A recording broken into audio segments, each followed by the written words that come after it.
ቀን የሚያመጣውን አታውቅምና ታገስ ይቀየራል ነገ አዲስ ማለዳ ሲወጣ እግዚአብሔር ላንተ አዲስ እድል ሰጥቷል ተጠቀምበት ወገኔ ሆይ ሶስት ነገሮችን እንገርህ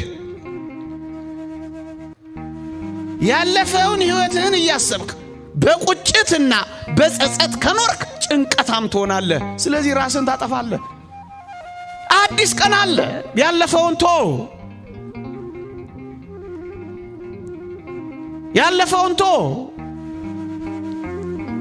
ነገን ደግሞ በስጋት አትመልከተው ነገን በስጋት ከተመለከትከው ፈሪ ትሆናለህ ፈሪ ከሆንክ ትጨነቃለህ ከተጨነቅ በራስ ላይ አንድ ነገር ታደርጋለህ ስለዚህ ነገን በስጋት ትላንትን በጸጸት አትኑርበት እነስ ምን ላድርግ ዛሬን ከእግዚአብሔር ጋር ተደሰትበት